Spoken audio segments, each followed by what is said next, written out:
All right, everyone. I'm Jeremiah Johnson, immediate past chair now of the Young Neurosurgeons Committee, but I'm in charge of this webinar for this year.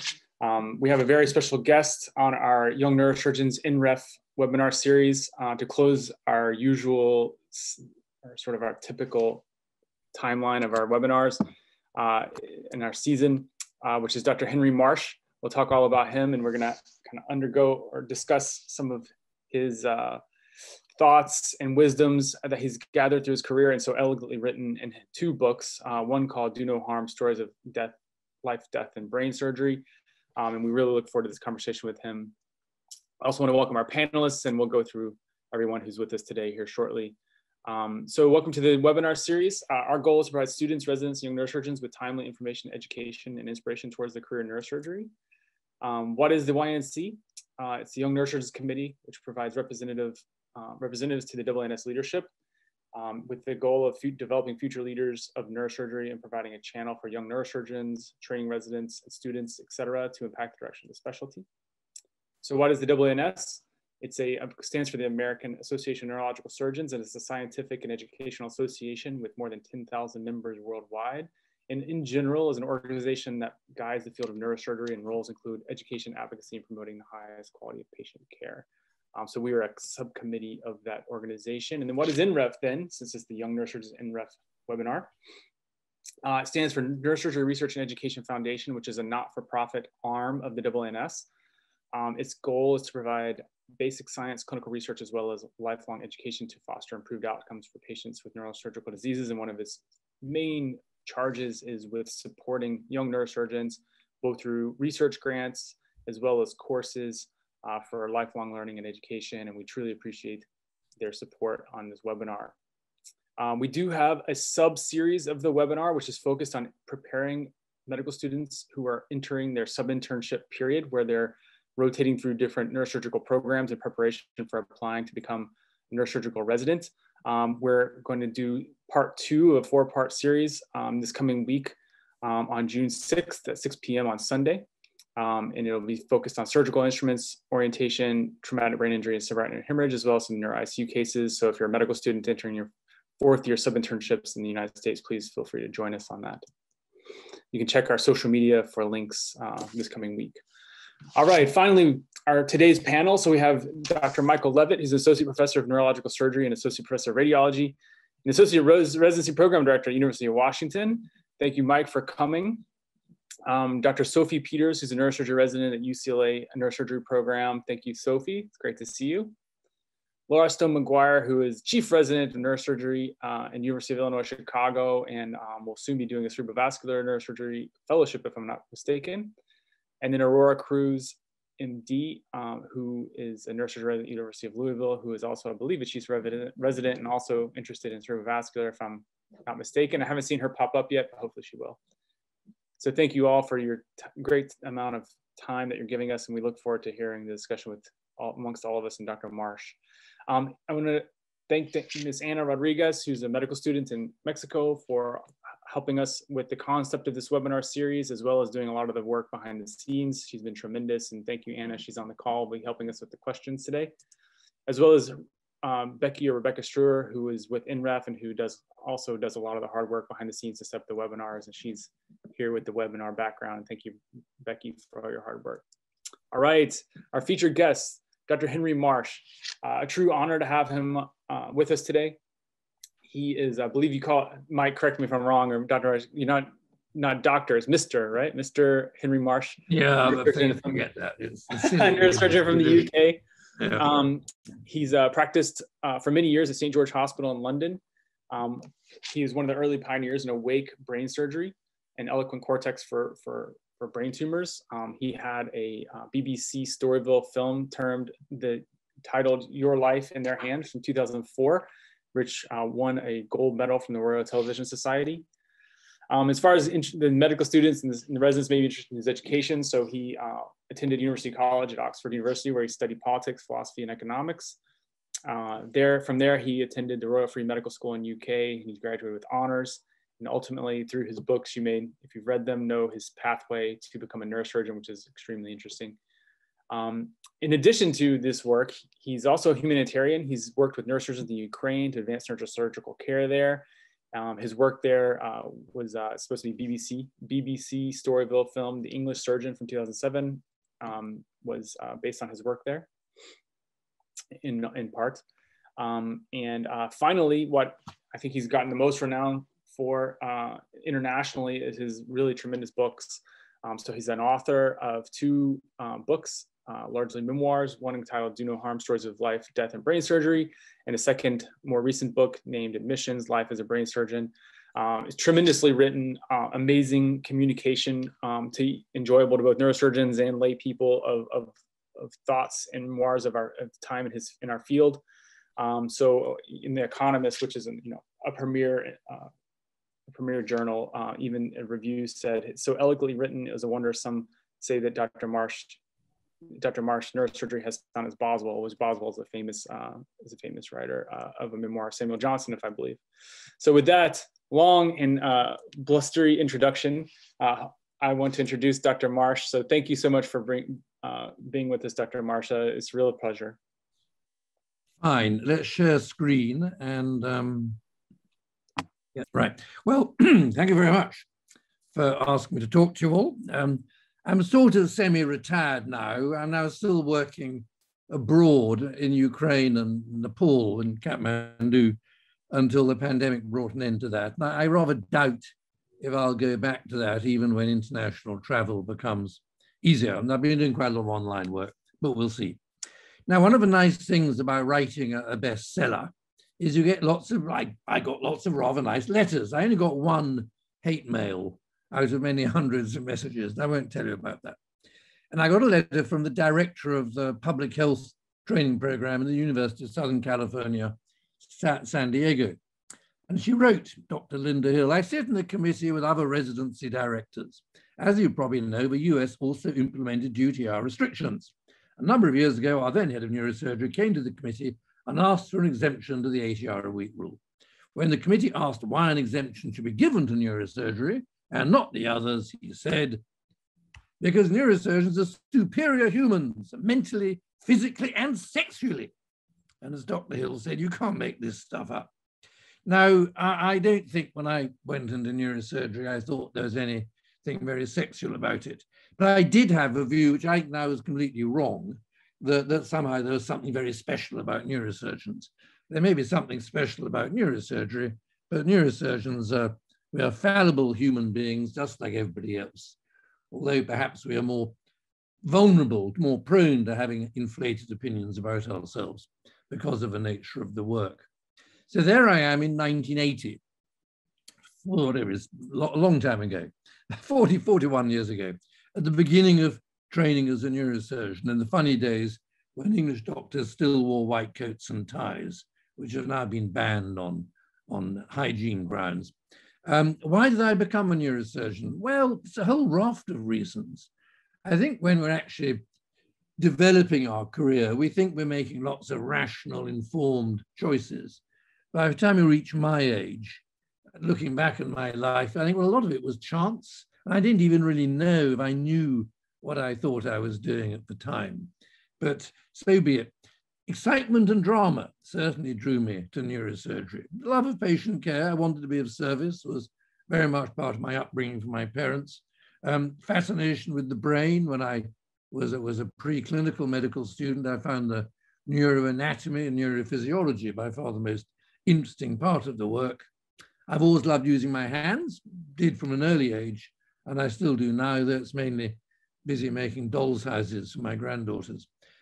Power and status, yes. My wife, who's an anthropologist, says I'm a typical silverback gorilla alpha male. And I think, being a big, important neurosurgeon appealed to me as well. I call it altruistic violence. There is something a bit violent about surgery, but it's violence in a good cause. But there's all blood and drama appealed at a deep level to me. And money and stable employment. I didn't really, quite honestly, think very much about that. But in retrospect, I realized how lucky many doctors are because of that aspect, particularly in these gig economy days. And I had an inspiring teacher. I mean, in retrospect, he was a very good teacher. He was very enthusiastic. He wasn't a very good technical surgeon, but he was very sensible in his decision-making, although his politics were somewhat to the right of Attila the Hun, as one says, which are not mine. But many people say that if you ask hospital specialists, why did you choose your particular specialty? One of the commonest replies is because I had an inspiring teacher at some point. So after almost 50 years of medicine, what do I think now, looking back on it? How do I see neurosurgery now? Well, I became famous. I got power and glory and a good income as well.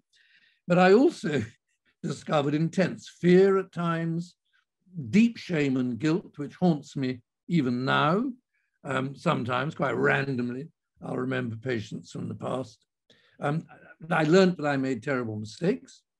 And increasingly in recent years, it's made to some extent be peculiar to working in Britain with socialized healthcare, as you guys call it. Although I'm a great believer in socialized healthcare, it has many drawbacks, just as the American system has many drawbacks as well. I don't know what the answer to that is, but I did feel increasingly frustrated by the loss of autonomy I had. It was a huge contrast by the end of my career with the degree of autonomy and independence and, in effect, trust I had when I became an independent doctor, a so-called consultant, as we call it in England, in 1988. So I wrote towards the end of my career, a year before I retired from full-time work, which was 6 years ago now, at the age of 65. I'd always intended to work longer, but I was so fed up with various management aspects and being threatened of disciplinary action for wearing a tie and a suit to work. But I said, I've had enough. But before then, I had published my first book with the ironical title of Do No Harm. My German publisher said the Germans won't get the joke. So you can see the German edition is called Leben und Tod, of life and death. They wouldn't understand that Do No Harm was ironical. And it was disconcertingly successful. I don't know what I expected, but I didn't expect it to be as successful as it was. And I've been accused of having started a whole new literary genre, a sort of confessional medical memoirs. Until I came along, you had books by junior doctors, of which one of the best still is The House of God. I'm sure many of you read it, written almost 40 years ago now. And then books by retired senior doctors, which are mainly a recount of triumph and success and how good they were. I think I can honestly say I was the first senior doctor to actually write very self-critically.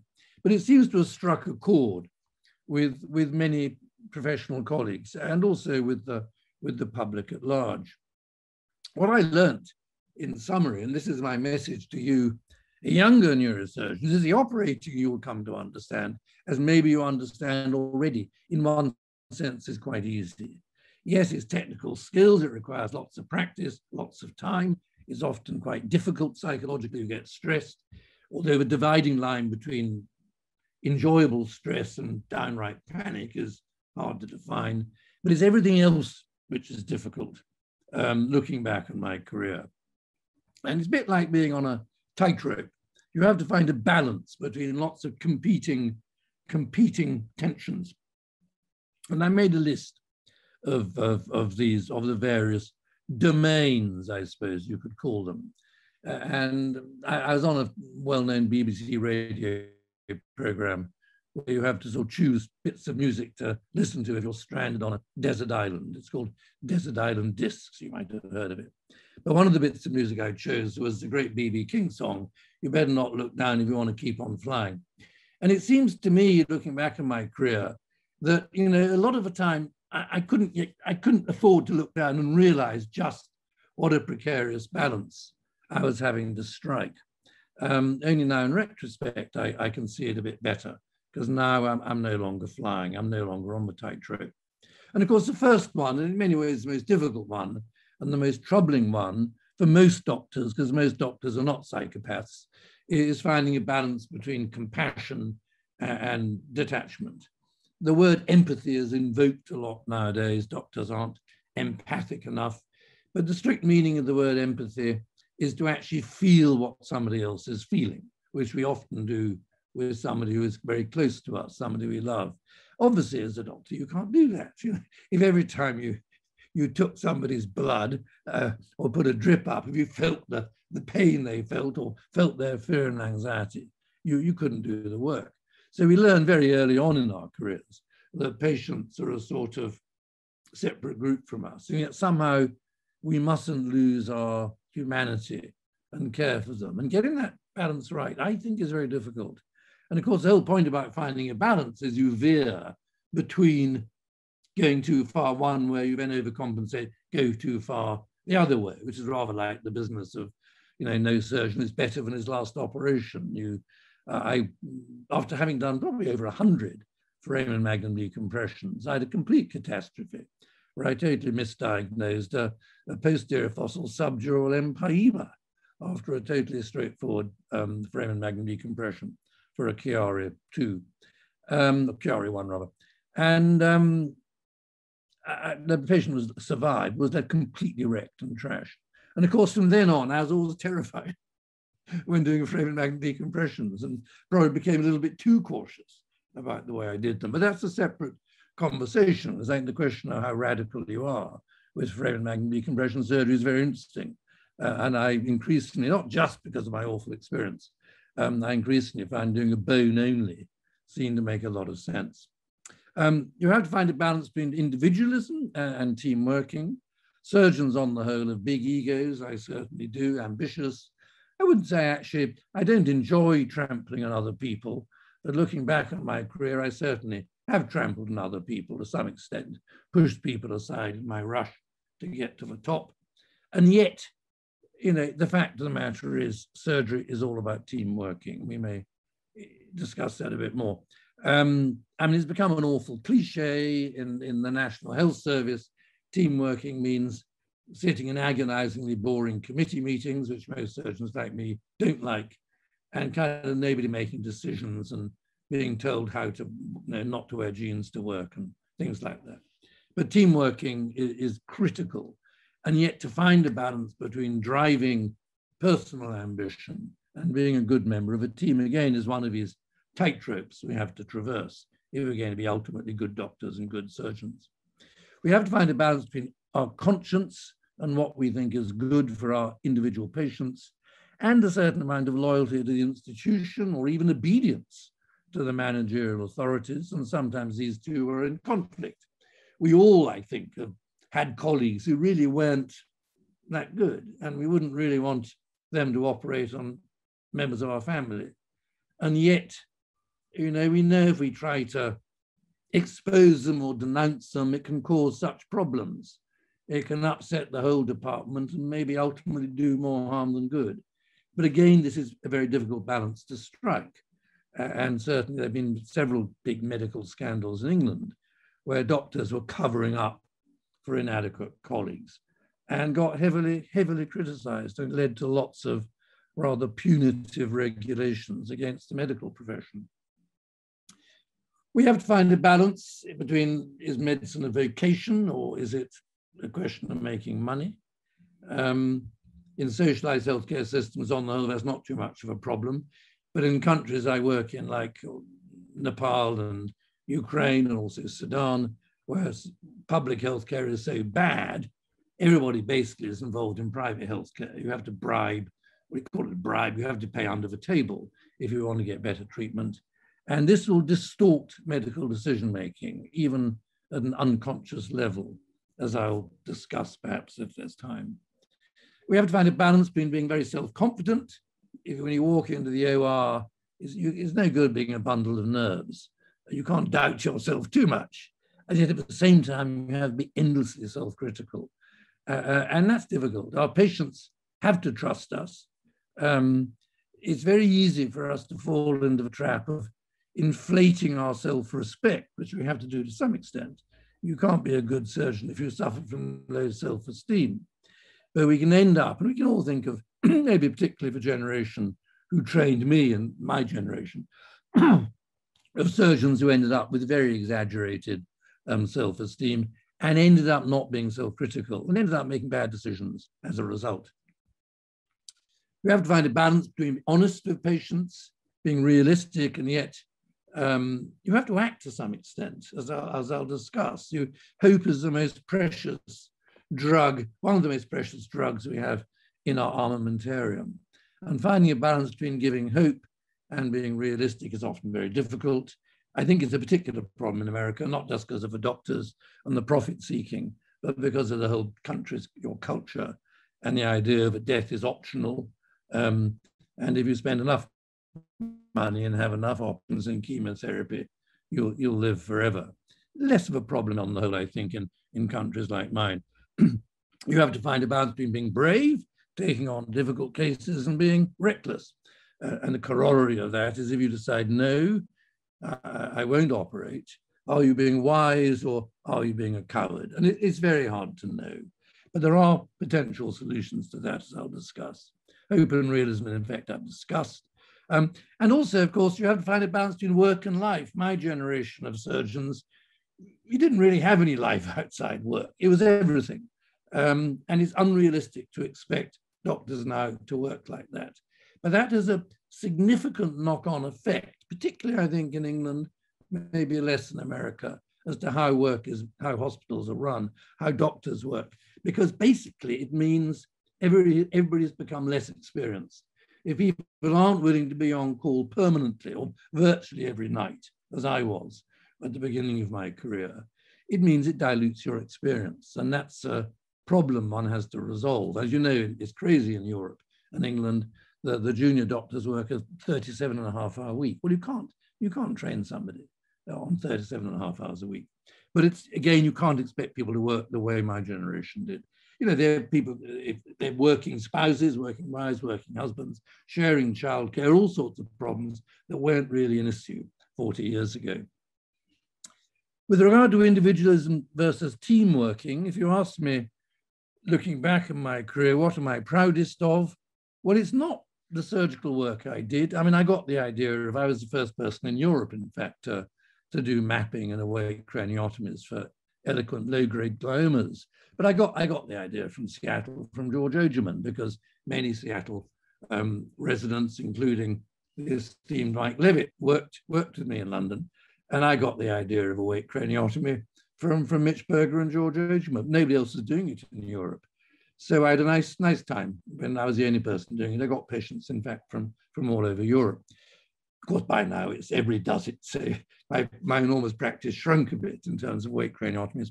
But I'm not particularly proud of that. I was just the first person to do it locally. Somebody else was going to do it sooner or later anyway. Now, I introduced in our department a meeting every morning. Now, that may sound, what's so special about that? Well, it's unusual in Britain. And it was a meeting, it wasn't a handover meeting. It was a meeting where almost all the juniors turned up. Most of the senior doctors turned up. And we talked, we joked, we looked at the cases we're going to operate on that day. We looked at the night's emergency cases. So it was both educational, it was audit, it was governance, it was fun. And it really worked very well. And for many years, our department at St. George's Hospital, as it was then, was generally considered the best training program in the UK. I don't know if that's the case now. But I was very proud of that. And I believe it has carried on since I left. The other thing I'm very proud of, I haven't got pictures to show you, is a roof garden I created immediately outside the 2 neurosurgical wards. A healing garden, but one immediately next to the wards, by coincidence, by chance. There were big balconies, by mistake, in fact, architectural mistake by the wards. So the patients could actually get into the outside world and see blue sky and green growing things. Because, you know, being in hospital is really like being in prison, which is a lesson I learned from my anthropological wife, who has Crohn's disease and has often been in hospital. And since becoming a patient myself now with advanced cancer of the prostate, you know, it really is extraordinary how, when we're doctors, we just don't understand. There is a vast gulf that separates us from patients. There is 99% of our patients' experience we don't understand or don't see. As soon as they're out of the hospital or out of the outpatient clinic, they vanish from our memories, which in many ways is minds rather. In many ways, that's necessary. We couldn't do the work. We spent the whole time worrying about how they felt.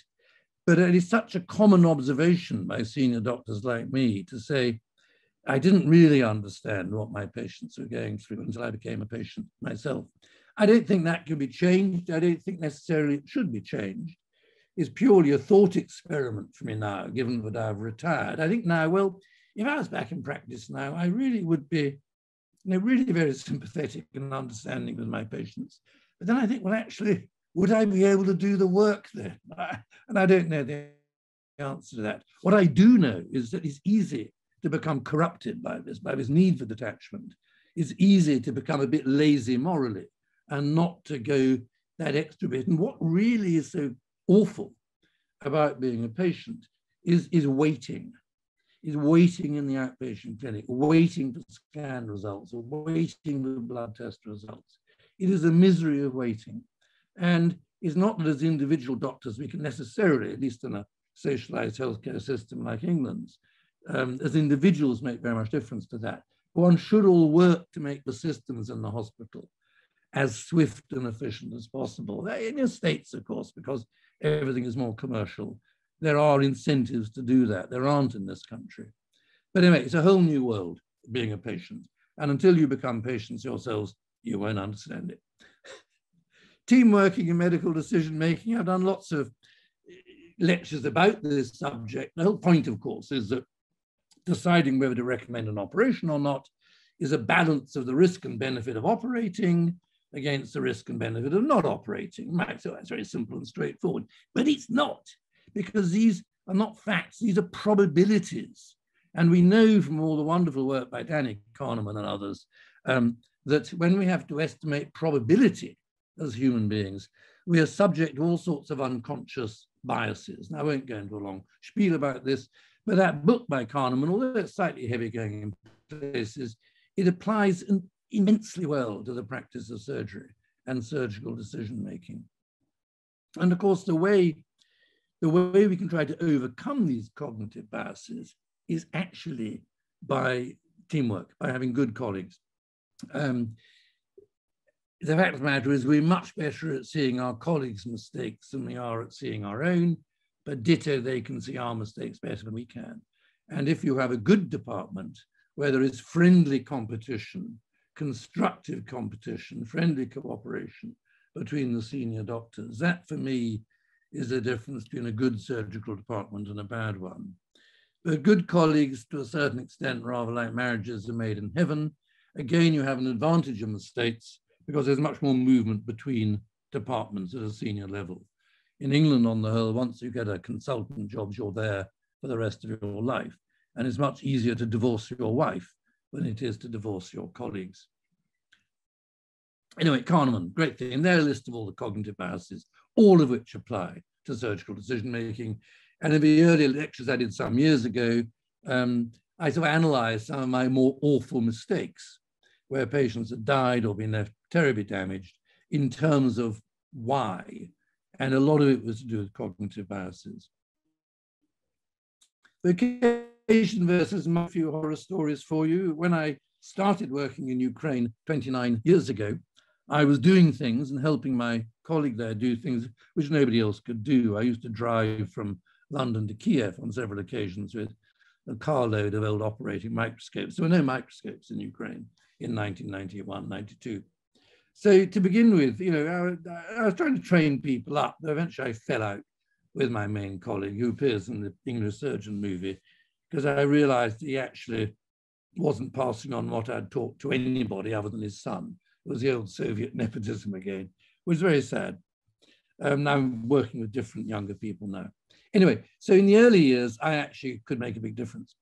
And then, of course, as the years went by, I'm very well known in Ukraine. I'd see all the worst last hope cases. And I now mainly been doing pediatric work in Ukraine. And I remember one day I saw a clinic where I saw 3 kids with DIPGs in a row. And they all had radiotherapy. They're all, you know, this one was in early stages, hadn't yet gone Cushingoid. And all the parents came clutching bits of paper downloaded off the internet, in particular one here from a clinic in Mexico, which I think is still functioning, which offers intra-arterial chemotherapy for DIPGs.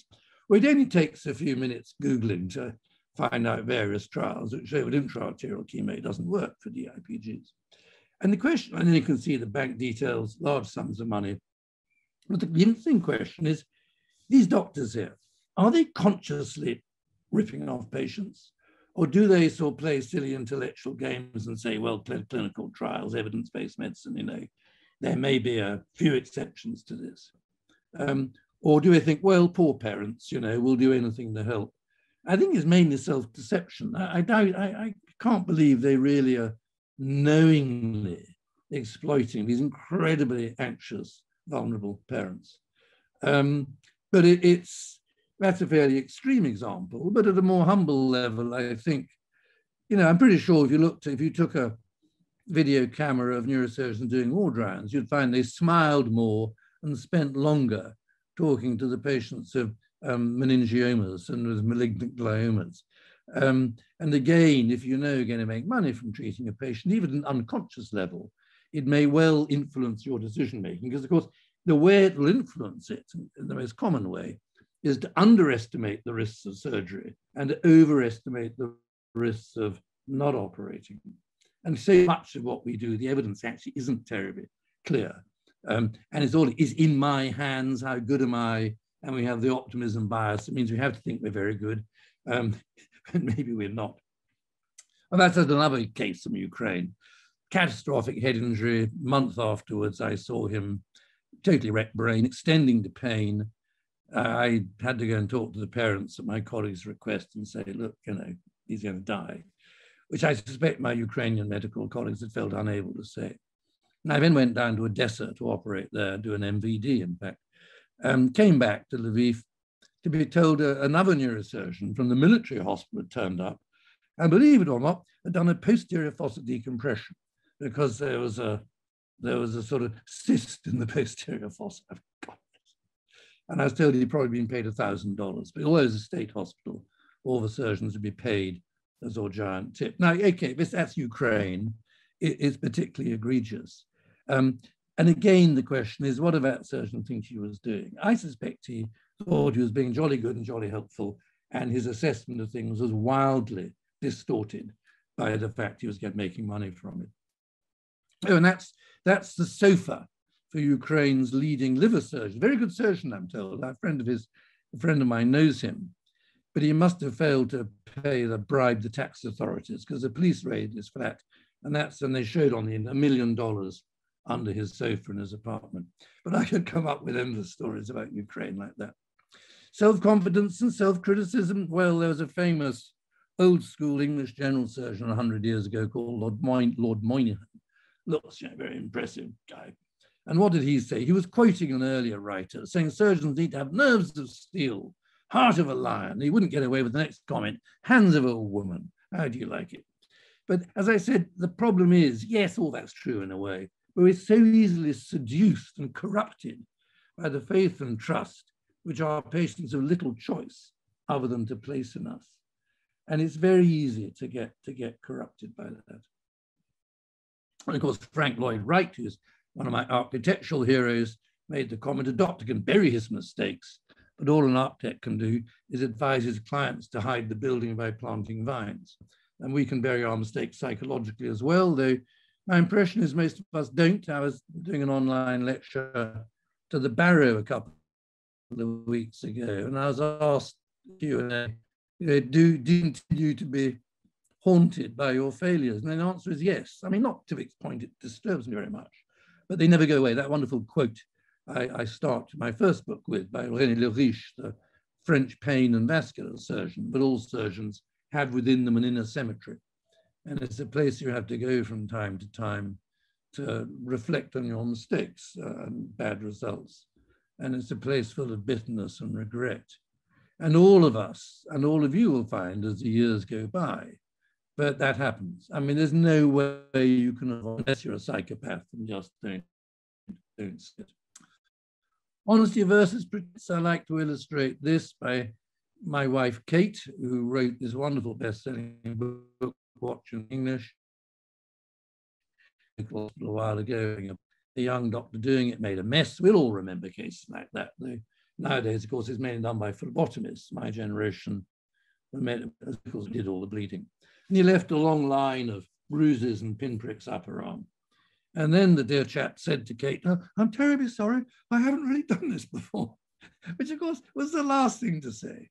You should have said, you've got terrible veins. You should have lied, in other words, because we have this funny situation that there's nothing more frightening for a doctor, there's nothing more frightening for a patient than a frightened doctor.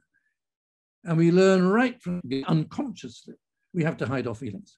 And this leads to a whole long train of complicated psychological problems of how you hide your feelings. And the best way of doing it is to hide your feelings from yourself.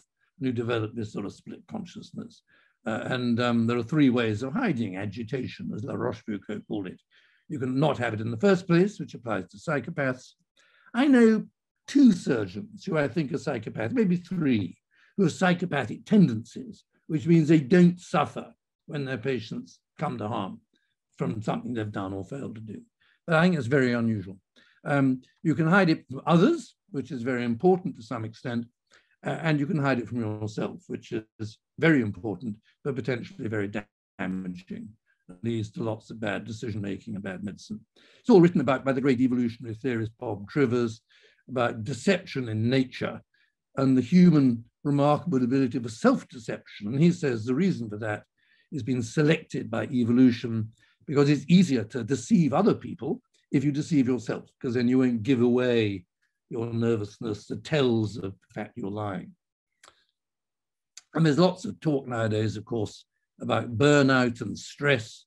I was very interested when I was talking at the meeting in two or 3 years ago in Houston of all the neurosurgical program directors about mandatory fun and having the attendings playing softball with the residents. And that's coming into England now as well, with the General Medical Council revalidation. It's all about how well are you feeling, et cetera, et cetera. It's important, but there's an element of voguishness to it. To wrap that up quickly, I mean, when I look back at my career, it was everything for me. I saw an aneurysm operation when I was a junior doctor, and I hadn't really seen much neurosurgery before then, although I'd always found the brain interesting. And it really was love at first sight. I think it was an epiphanic experience. And of course, the irony was that it took me years to become an adequate, I'm not saying very good, an adequate aneurysm surgeon. And it all got blown away by interventional radiology, which was great for patients, but terrible for surgeons like me. But I don't miss it at all, looking back, although it was everything for me. And yet at the same time, the privilege we have, if things go well, if we're lucky. This was a 2-year-old child with a pilocytic cerebellar astro in Ukraine again, who did very well. And to stand at the bedside next day with the colleagues I was helping do the operation and train, they'd got a lot of very good modern operating equipment from Canada, partly with Rutger's help, but they didn't really know how to use it. So I was teaching them. And both the thrill of seeing the child and the thrill of training them was fantastic, but it comes at a price. The next child I operated on suffered a terrible PNET, suffered a terrible post-operative hemorrhage, basically because of terrible post-operative care, which I hadn't smoked out. I'd done that previous case. The child had done so well, I kind of chose not to really think carefully about what will the post-operative care be like. It was called an intensive care unit. It wasn't. There was no proper analgesia. I think her blood pressure was very high. She ended up locked in, ocular bobbing, obviously wide awake. She managed to die, thank God. In fact, I was talking to people from that hospital yesterday, and they said, it was because I then gave a furious lecture saying this won't do, you've got to use the Glasgow-Coma scale and have proper painkillers. But it was my fault, and I should have, anyway. But that's the whole point. The triumphs in neurosurgery are only triumphant because we all have disasters. Not very often, hopefully, and it's not something to be proud of or revel in. But that actually is what's special about what we do. That's what's really difficult, learning to live with that, living with the mistakes, being a good colleague, so you share experience. And now, certainly in England, but experience is so diluted, both for trainees and at a consultant level, because there's been a huge expansion in the number of neurosurgeons, it is vital to develop better habits, getting away from the heroic solo pilot. And you've got to remember the early days of aviation. It was kind of solo heroes, Charles Lindbergh flying all the way across the Atlantic. Now, one would say it's crazy, you know. Any serious flight, you have two pilots. And I like the way many of my trainees, as far as I can see, who are now senior doctors, often do difficult cases jointly. And I think that happens a lot in the States as well. I started doing that a long time ago because I did the big CP angle tumors, and I did them jointly with a colleague. And the interesting thing about that is then it becomes all a question of personal relations, whether you like the colleague, whether you're good friends. And then it's really positively enjoyable. So much of what we do, rather than being technically difficult, is about old-fashioned human values, getting on with people, things like that. And I like this slide. If I wasted years of having expensive classical English education, learning ancient Greek, all of which I've forgotten, but I can read that, gnothen sa auton, which means know thyself. And I guess, guys, is supposed to be lying on a bed of nails.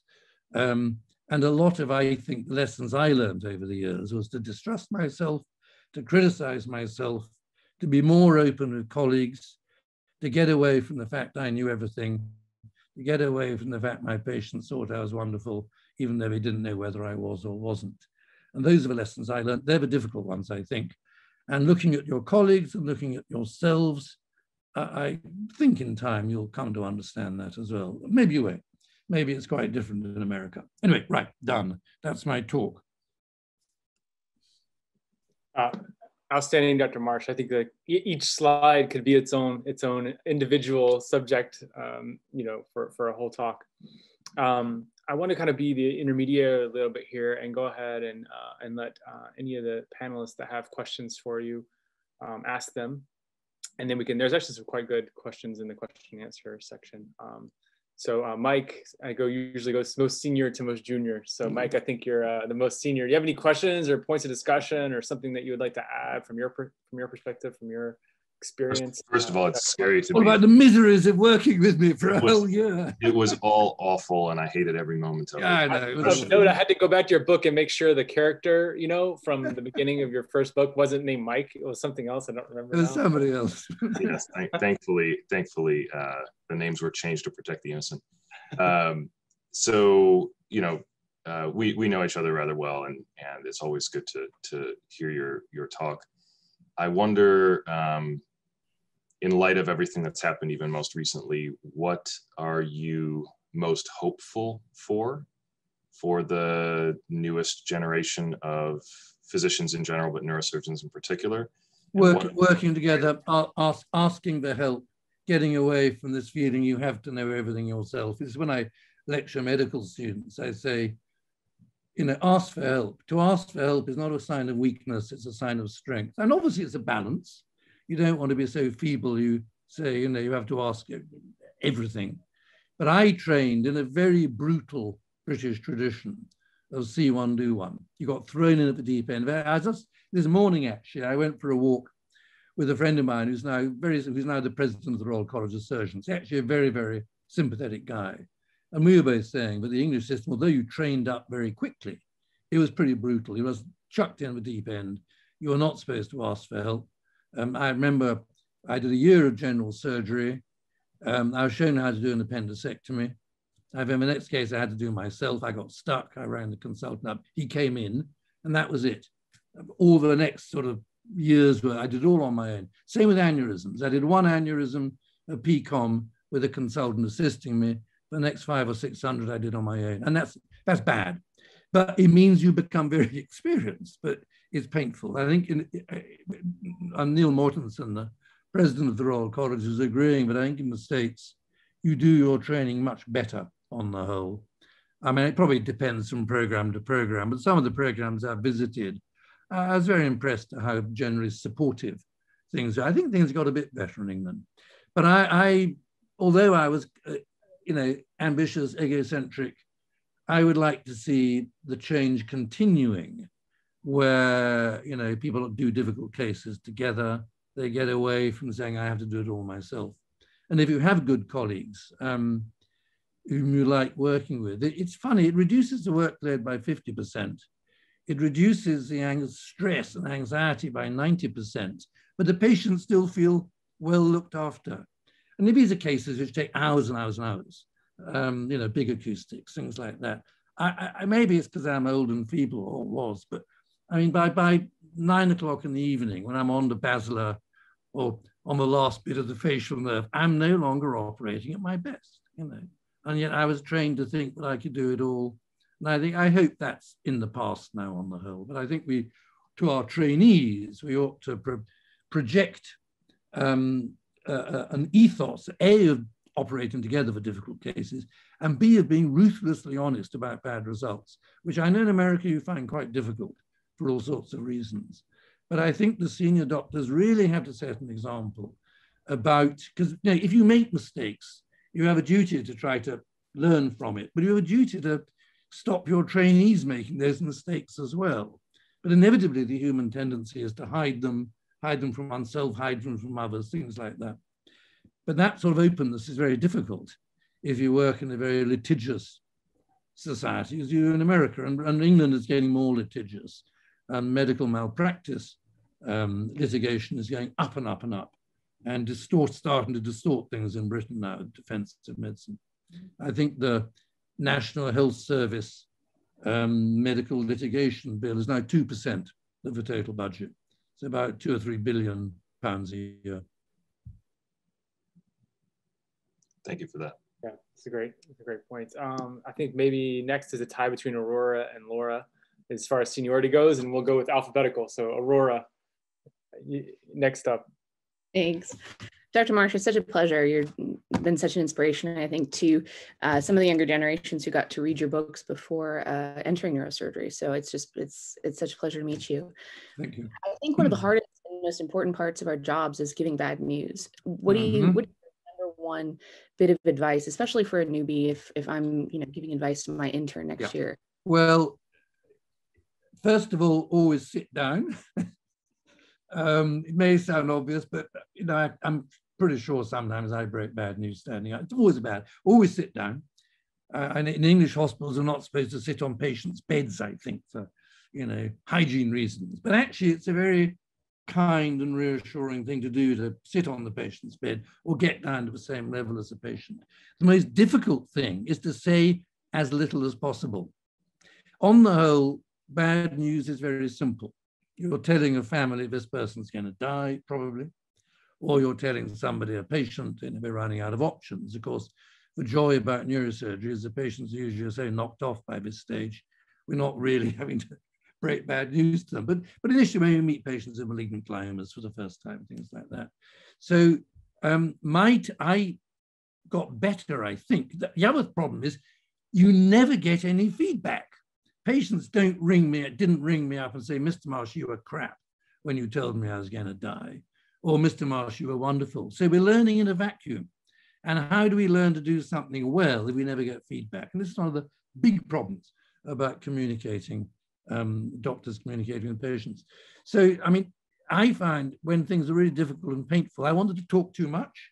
And I've seen this with my colleagues and juniors. You start blurting out lots of technical stuff. So you really want to keep it really simple, not condescending or patronizing. You need to think, what does this patient or this family need to know? What is kind of their educational level? How do I pitch it? To sit down, never to appear in a hurry. And if they don't say anything, just stay silent yourself. That's incredibly difficult. You want to fill it up with more talk. No, just shut up. And just wait and see what they say. And I think that's very difficult, but I think it's respectful. And again, my message to medical students is, listening to patients is so important. I found it fascinating as a patient myself. And I sort of dared to open, you may not believe this, but I find it very hard to actually ask questions or dare to say anything. And I was trying to explain some of my more difficult symptoms and the effects of hormone therapy. The doctors didn't want to listen. They could even have to look blankly at me and change the subject. So even if they do it to somebody like me, I'm sure we do it to non-medical patients. So sit down, say as little as possible, Don't be in a hurry, and let the patient, and again, it's, as I said, usually the information you're imparting is very simple. Don't go into long spiels about all the options and how we could have done this or could have done that. And let the family and patient, if they can, ask questions, which often unconsciously we're trying to stop them doing by talking a lot ourselves. That is great advice. And I second sitting down and talking to the patient in particular. I think that's wonderful advice. Say as little as possible. It sounds paradoxical, but I think it's probably true. But we'll never know. Patients aren't going to. Well, having said that, one of the nice things about writing the books was I did lots of talks and literary festivals for a while. And quite often, families of dead patients came up to talk to me. Now, okay, unhappy families didn't come to hear me talk. But I had quite a lot of people who said, well, actually, no, you shouldn't beat yourself up so much. In fact, you were very nice. I didn't know. But we rarely get that sort of feedback in the heat of the situation when we're actually working. And I don't know what the answer to that is, really. I don't think patient questionnaires and things like that help very much. So you just have to, try to imagine yourself in the position of the person you're talking to. Perfect. All right, Laura, any questions that you have? A lot of material to cover. It's great.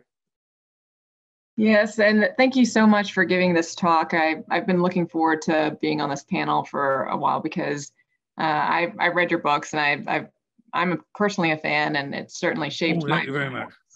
And so I'm at the end of my residency, and one of the questions that I think would be useful to ask is, how do you, what advice would you have for residents that are starting out their training and learning how to deal with poor outcomes in patients, or whether it's just because the nature of the disease is a poor outcome or a surgery that didn't go very well?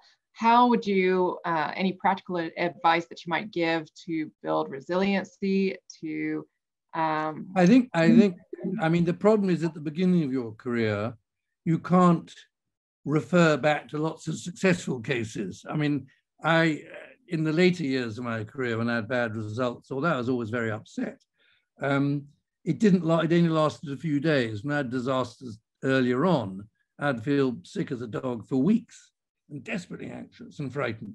But as the years went by, I could say, well, actually, most of the time my patients do okay.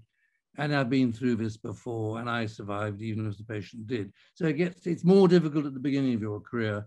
And I think inevitably one's more defensive, one's more dishonest with oneself. One says it wasn't my fault. Yeah. I tell my trainees and colleagues of their bad results, look, it'd be even worse if you didn't feel bad about it. It's because you're a good doctor you feel bad about it. The bad doctors are the ones who actually, I said, the slightly psychopathic ones. And I don't think anybody really understands what it's like as a doctor, not just neurosurgeon, but any surgeon, particularly surgeons, to have a bad result. And the only people who really understand are your colleagues. So having a good colleague you can talk to about it, I think is very helpful. Bottling it up yourself, I don't think it's very healthy on the whole. So it comes back to what I was saying earlier for having good colleagues. I'm not saying we should all be crying on each other's shoulders and saying, oh, there, old chap, old girl, these things happen. But it does help. I remember once I was very upset at an early stage about a bad result. And a colleague, in fact, a neurologist, he said, look, Henry, you're not a god, you're going to make mistakes. That's human. The important thing is to learn from it. And I've got a certain solace by talking about it and lecturing about it and trying to encourage other people to be more open about it. But it is always very difficult because in the background of the patients and the families, and they don't want to know we're fallible, and yet the paradox is my books have been very popular with the non-medical public. And I suppose there is a paradox here. Now, how can you trust somebody if they're not honest? So in a funny sort of way, an honest doctor in some ways is more trustworthy than one who claims to be very good. And of course, again, if you're an honest doctor and you're faced by a problem you're not familiar with, or you have a colleague who's more experienced than you are, in theory, you tell the patient to go and see that colleague. But then if you don't take on the difficult cases, how will you ever get better?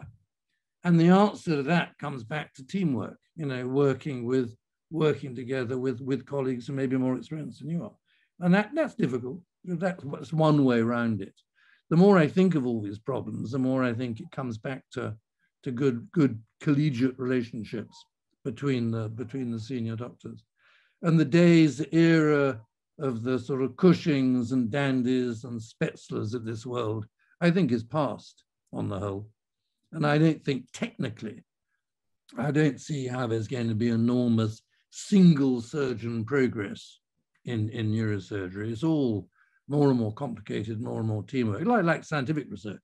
I think the Nobel Prizes are ridiculous. You know, it's an emphasis on a single person. Yeah, I agree.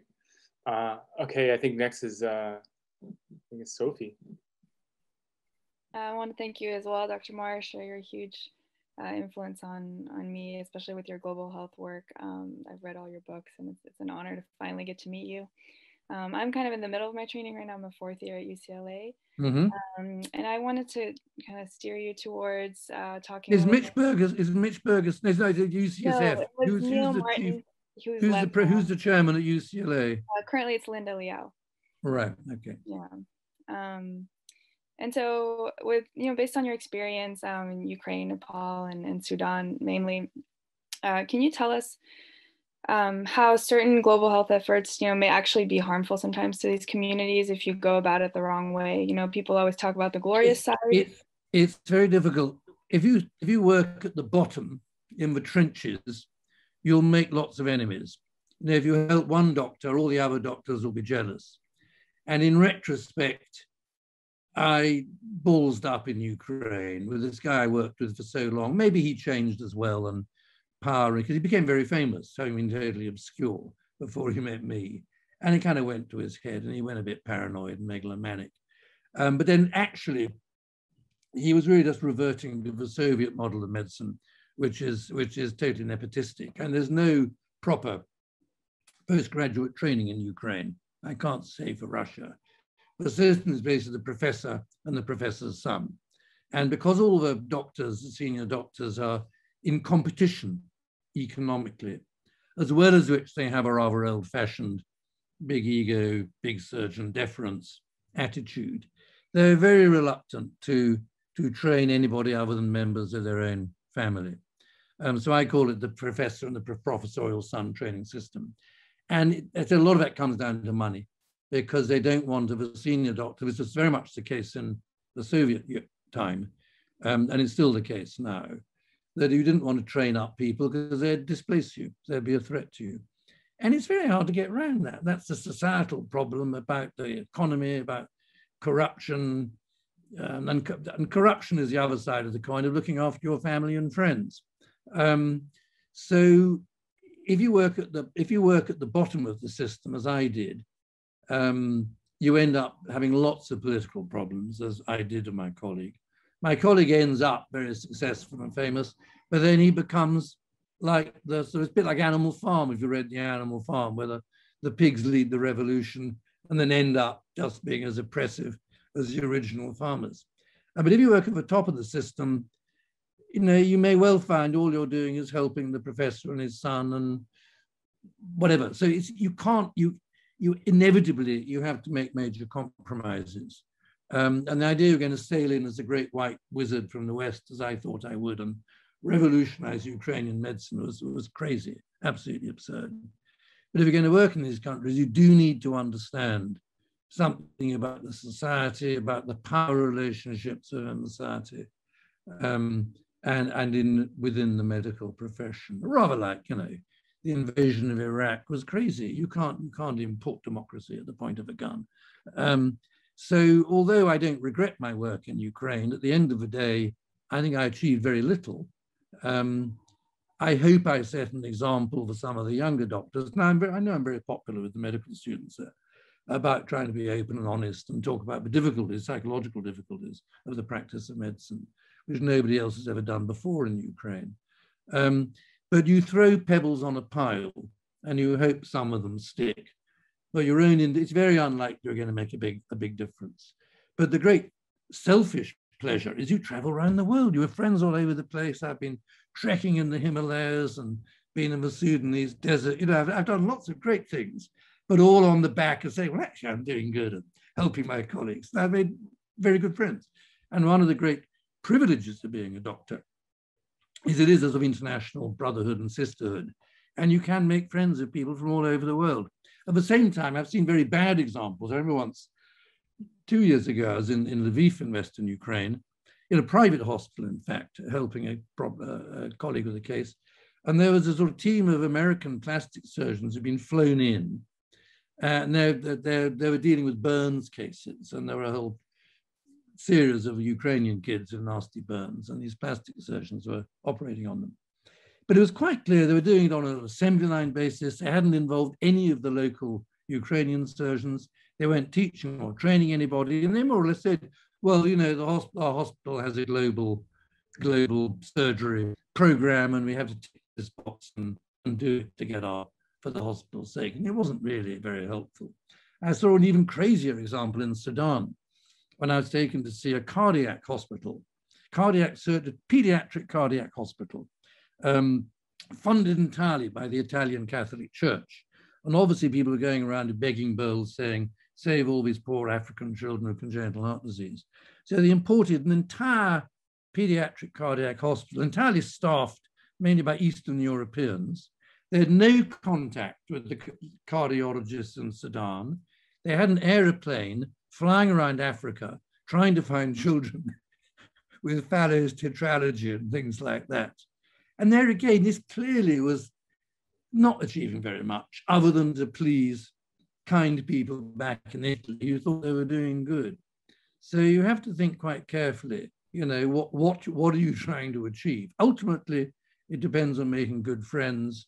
And I think the best way of seeing it is not as a big exercise in charity, but as meeting colleagues. And if you're lucky, they become very good friends, and it becomes enjoyable. And you're sharing difficult problems and difficult cases with them. But the sort of crusading knight I thought I was to begin with, I rather look on with some contempt now.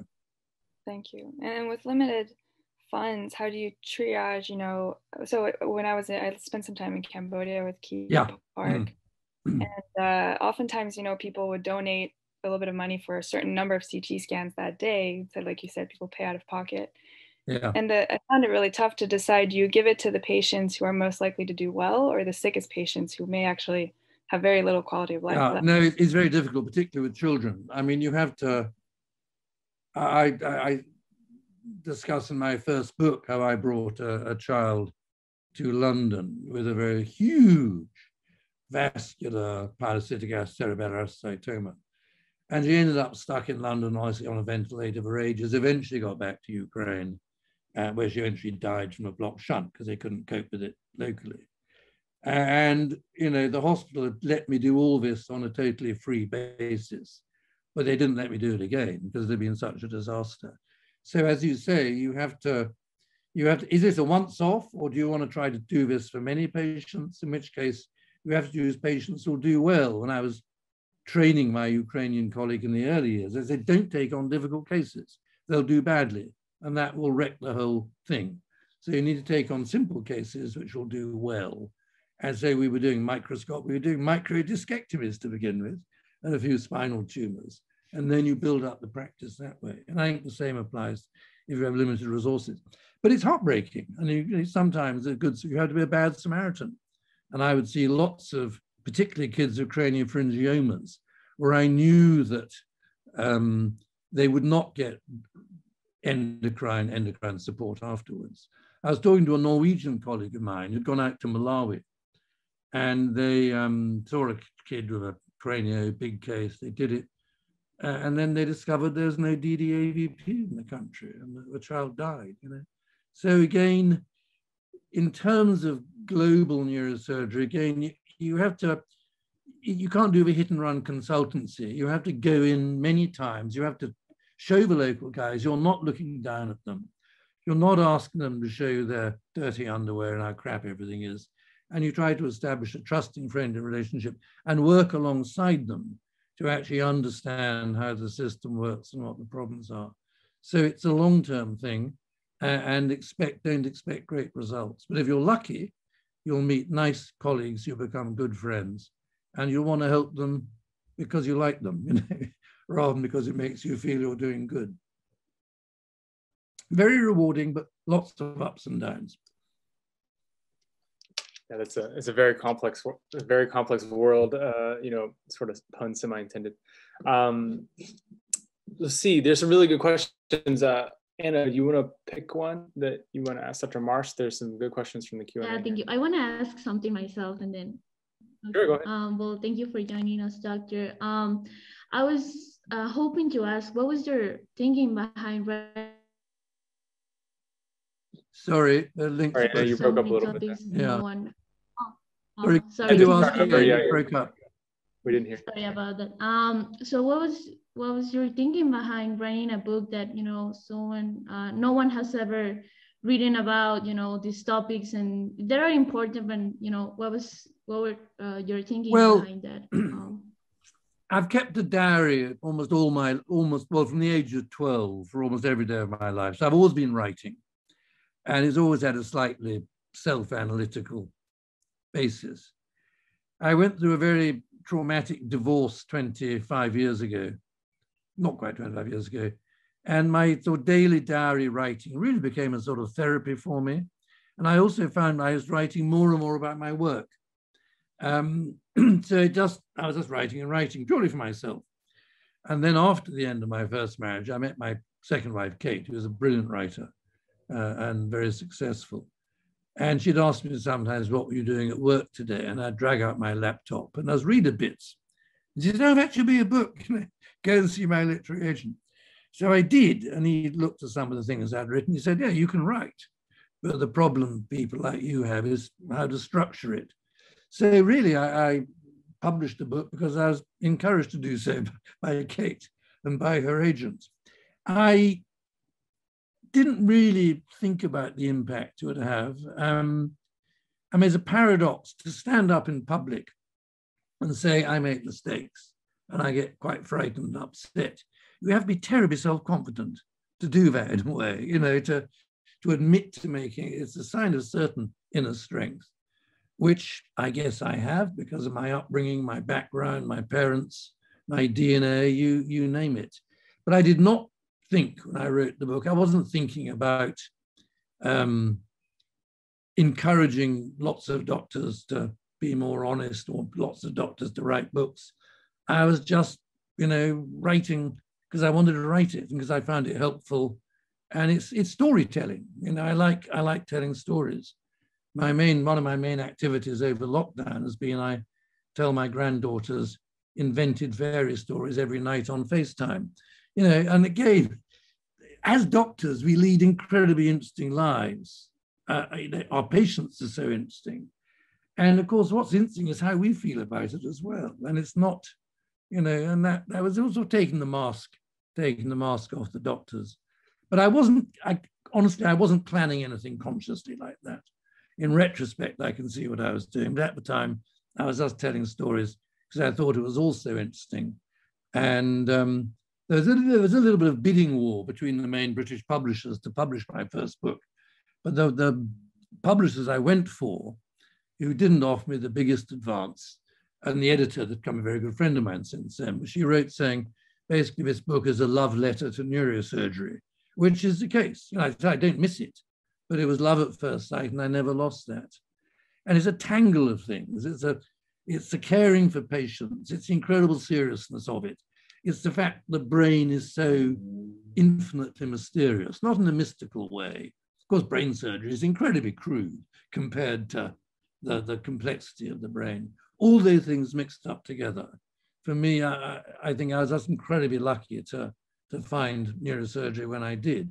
But I wouldn't want to encourage anybody to do it because I think it's very difficult. You're going to be a good surgeon and a good doctor.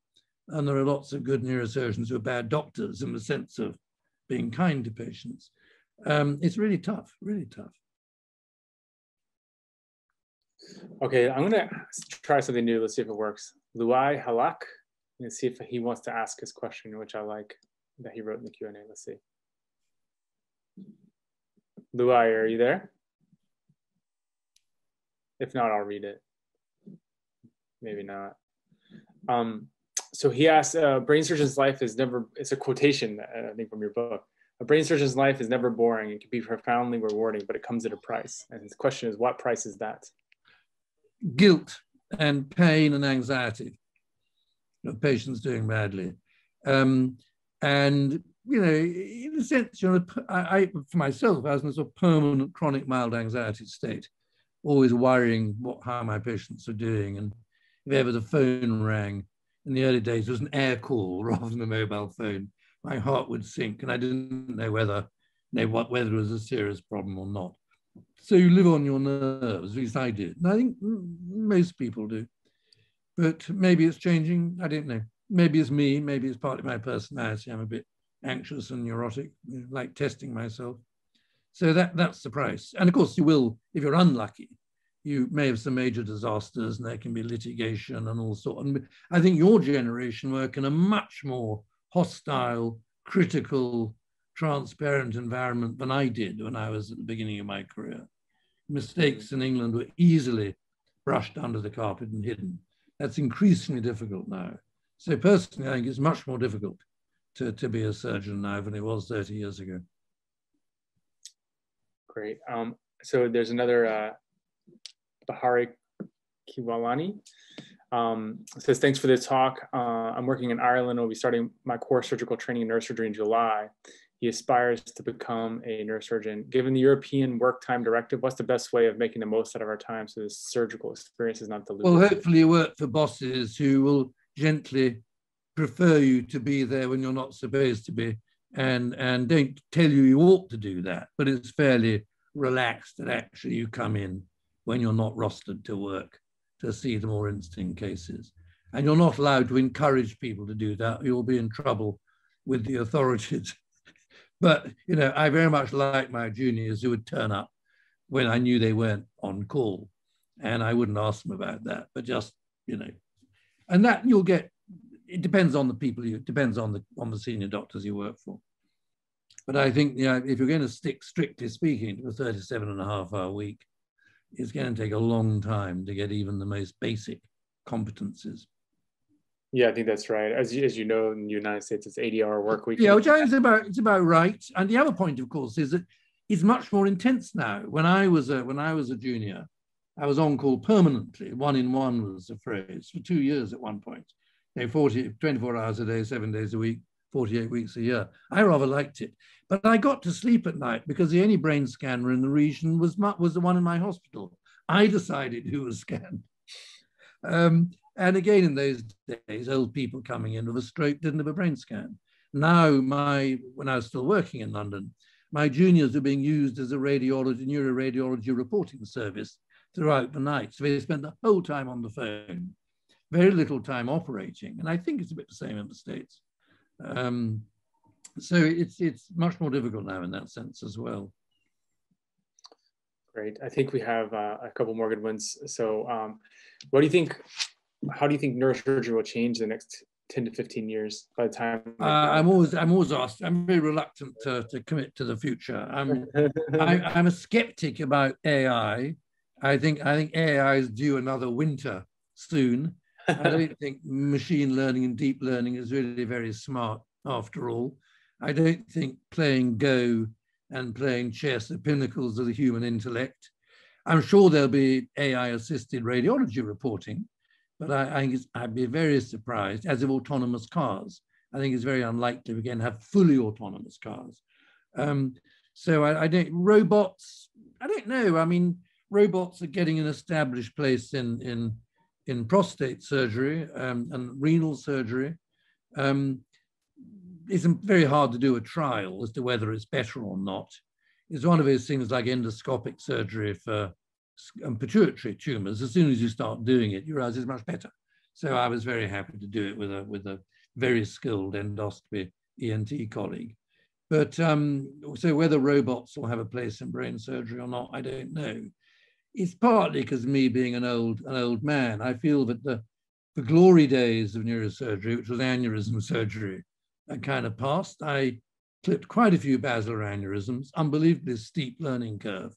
but it really is a phenomenally difficult operation to clip a basilar aneurysm. But that sort of incredible technical complexity, I don't know there are many operations like that now. And obviously operating on insular gliomas, which I was reluctant to do, is difficult, and doing big. But again, with acoustics, you see, you leave the last bit of a tumor behind. The role of surgery for acoustics is to make big acoustics into little acoustics, which can then have stereotactic radiosurgery. Same with some meningiomas. So it's really very different now, and I don't know what will be happening in the future. I find it hard to see how, I mean, 7 Tesla, well, it might make a difference to diagnosis, it might make a difference to epilepsy surgery, you might not have to have lots of electrode studies to look for the focus. So I think functional neurosurgery will continue apace. Though in what direction, I don't know. I mean, all the excitement about DBS for Alzheimer's fizzled out, and there are very contrary and contradictory views about DBS for depression. From a purely manual technical point of view, putting deep electrodes isn't terribly exciting. Meningiomas won't go away, spinal surgery won't go away. But whether there'll be big technical improvements in that or not, I rather doubt it, to be honest, but maybe. All right. I think there's another one I wanted to ask you, which is great. So an anonymous attendee this time. So it says, thank you for this amazing presentation. How can a surgeon distinguish if he/she is being wise or coward?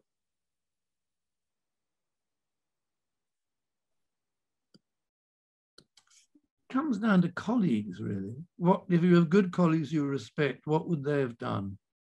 You know, no man is an island. I think really this is all about judgment. And at the end of the day, often there's no right or wrong answer, because it depends on how the patient did, if you did a very dangerous operation. And often it's just partly a question of luck as to whether things went well or went badly.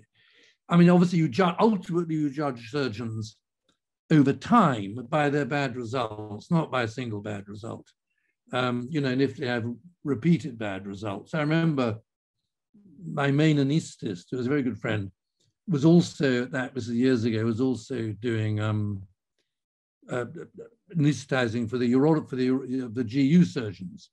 And there was one GU surgeon whose urine bags were absolutely clean yellow after the operation, and the other ones were always bright red.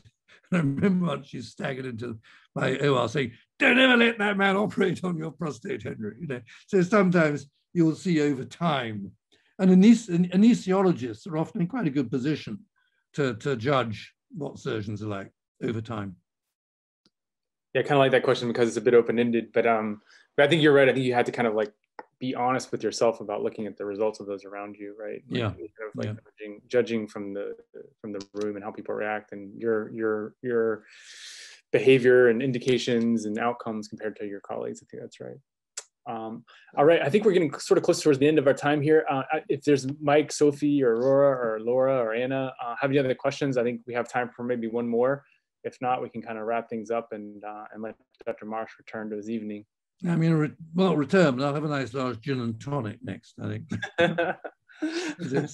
Start his next phase of his evening.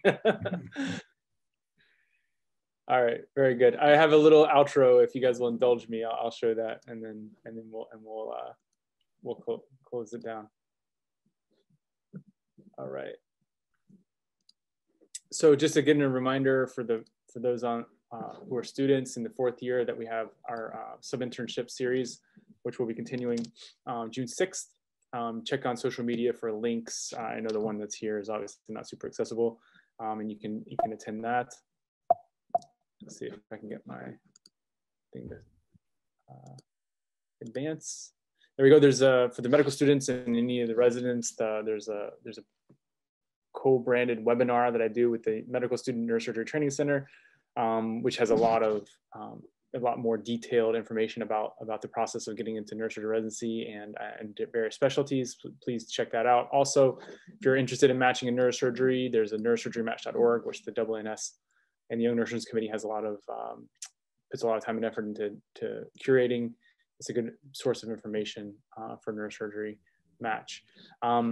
Finally, these webinars are all recorded and placed on the NREF's YouTube page. So we usually post when these are available. It's about a week after, something like 3 days to 7 days after when these are posted, and you can watch them. Or if you know someone that missed this live, they can watch it separately.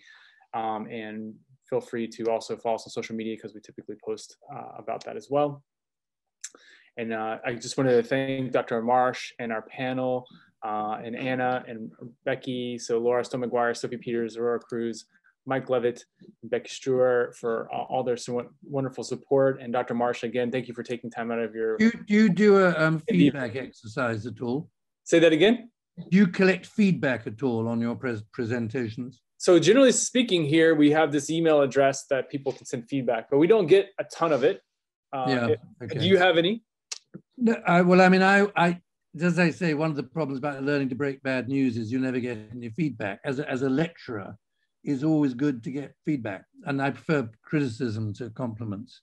How do I know if I'm hitting the right notes or not, or whether it's boring? So anonymous, it's very useful for speakers to have anonymous feedback as much as possible, because that hopefully will mean we'll get better next time.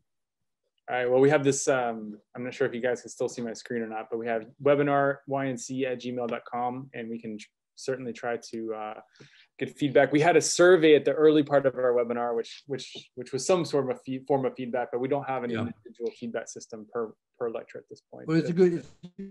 Anyway, it's fun talking to you all, and good luck with your brilliant careers. I appreciate it, Okay, Dr. Marsh. Thank all right. you all. Thank you all for coming. Bye.